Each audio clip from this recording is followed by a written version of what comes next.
as we celebrate the founding of Metropolitan Community Churches by Reverend Troy D. Perry on this special day. As he led that first worship service on the 6th of October 1968 and preached for the first time to those gathered in his room, I'm sure that Troy, even in his wildest imaginations, couldn't have thought of all that would happen to create the worldwide fellowship that we're all part of today.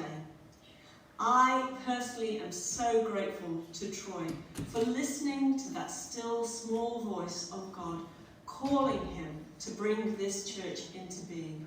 And I know that thousands of people around the world like you are grateful too. In case you don't know me, I'm Reverend Elder Cecilia Eggleston, moderator of Metropolitan Community Churches. I was elected by congregations and clergy around the world to serve for 6 years at our General Conference in 2019. And it is my great joy and honour to serve you and all our communities around the world. Will you pray with me? Loving God, you called your servant Troy to start this, your church. And you call each one of us, individually, as communities, and as a denomination, to continue to change the world, to make a difference, to bring inclusion, justice, community, and spiritual transformation. Bless us at this time. Let us hear your words and live in your way. Amen. This reading from the Gospel according to Mark is a very familiar one to many of us. The feeding of the 5,000 is one of the few events that's recorded in all four Gospels, so clearly it was very significant to the disciples and followers of Jesus at the time. Because remember, in those days, there was no copy and paste, there was no quick email. This handwritten description of what happened, every moment, every detail, had to be thought out and written out and then copied and shared and copied and shared. So the fact that it's included in all four Gospels is significant. And yet, what is significant now may not have been the purpose at the time. So let's look at what this might mean for us today as MCC. As we hear in the readings, it's getting dark.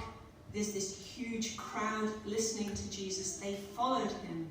They're eager to hear from him.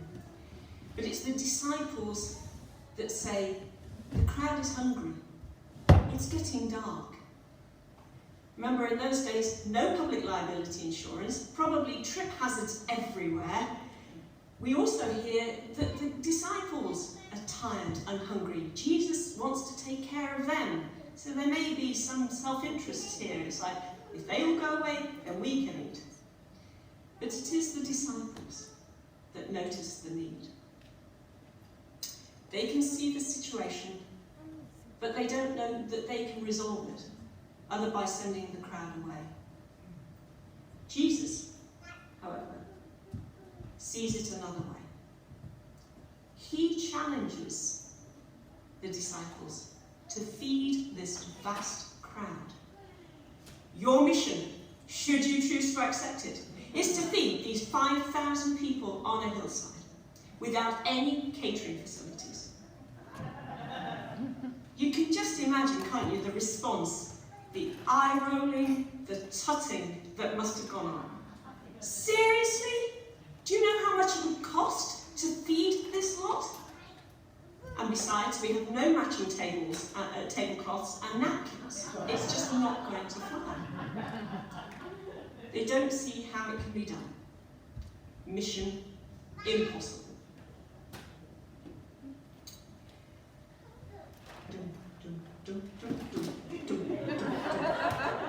They are at least willing to go and see what they might have.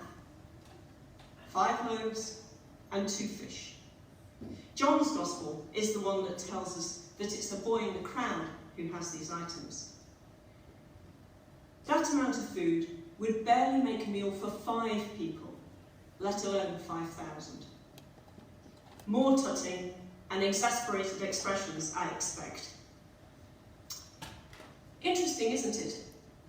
Jesus doesn't say, what do you need to feed all of these people on a hillside with no catering facilities, and yes, I know about the napkins.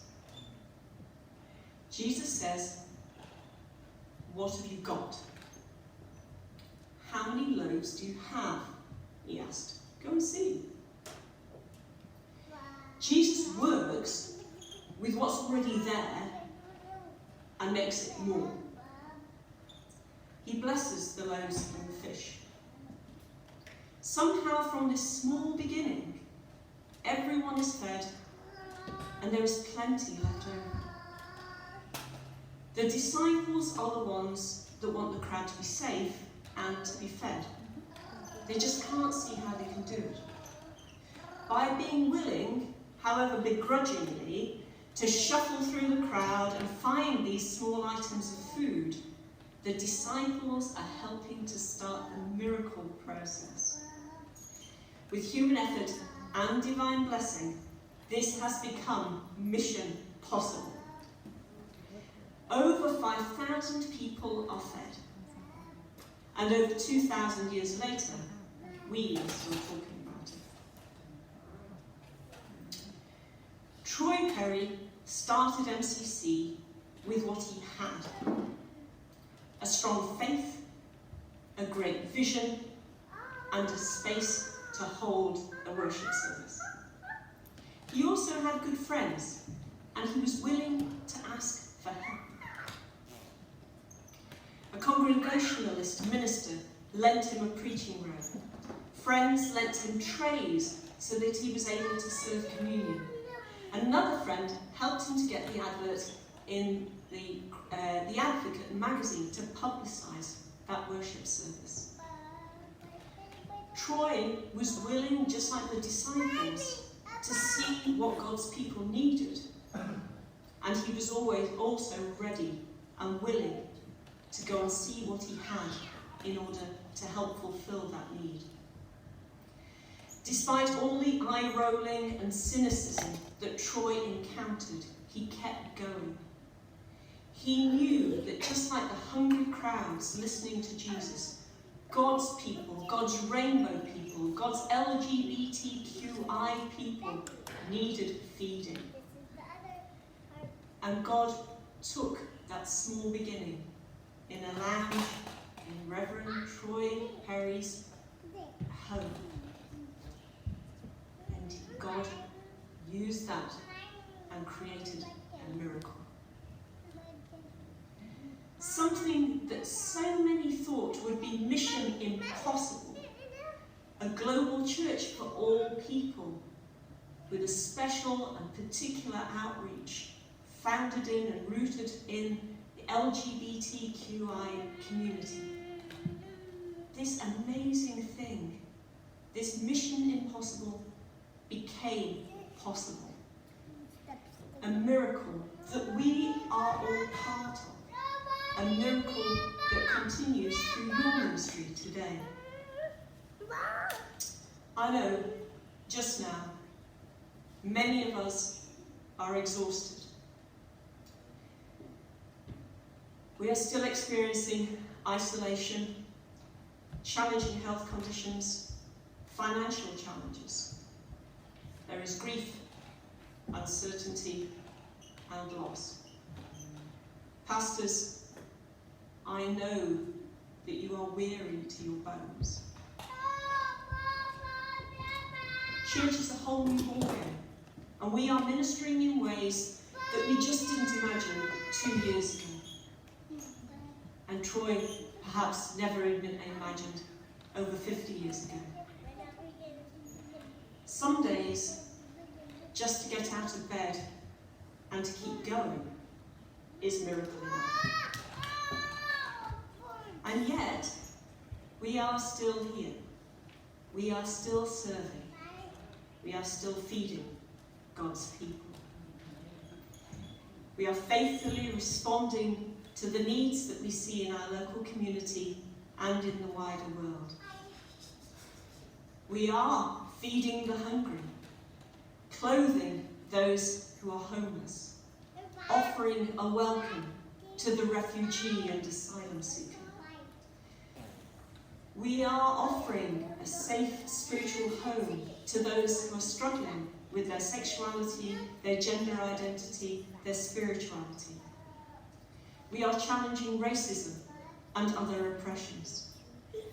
We are helping those who've been affected by natural disasters. And we continue to proclaim God's inclusive love for all people. I know that if I came and visited your congregation with you today and sat in a big circle and talked with you all, I would hear personal stories of lives transformed, acts of compassion and justice, stories of spiritual healing, of breakdown and breakthrough. I would hear about the ways that your ministry is making a difference in the communities that you serve. In these stories, what I would also hear is the willingness and the creativity to do something with what you have, with your equivalent of the 5 loaves and 2 fish. Like ECM Sao Paulo in Brazil, which feeds on a weekly basis trans people, many of whom are homeless, and gives them a place to gather, to belong, to be social. Or Sunshine Cathedral in Fort Lauderdale, USA, that recently opened its doors and offered a time of comfort and support for those who'd been affected when a car ploughed into the crowds at the Pride Parade, the first Pride Parade since the pandemic. And that happened, and the doors were open, because this is what they had. Or Salz der Erde MCC in Stuttgart, Germany, which with other organisations gathered to protest about the anti-LGBTQI laws that were being put forward in Hungary, a neighbouring country, being out and proud and on the streets, proclaiming justice in the name of Christ. Or our amazing chaplains who day in, day out offer comfort, hope, prayer, silence to those who are grieving, who are suffering, who are ill, just by being there. And I know, as well as all of those things that we're formally doing as MCC, that so many of you are active in service, in ministry, in your communities, through your paid work, through your volunteer work. We know how people have worked together, how people have gone further in their own work, in their own occupations, to really make a difference at this time of pandemic.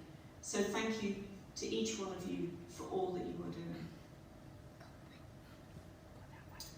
As we reflect on all of this, as we remember what we have and what we can do, we celebrate Fellowship Sunday to remember and to give thanks for all that MCC has done since God called this church into being over 50 years ago. We remind ourselves of our history, our calling, and our mission. There are still places all over the world where the message of God's all-inclusive love is still needed, where people cannot fully be out and proud as themselves, where to be LGBTQI is still dangerous and deadly. We are called to create safe, inclusive, sacred spaces, to work for justice and racial equity, to feed God's people around the world. We are part of God's miracle making. By using what we have, God will make it more. We are part of Mission Possible. Amen. Amen.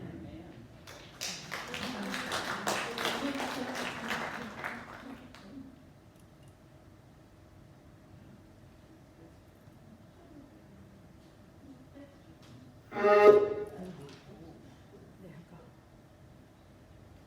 we go.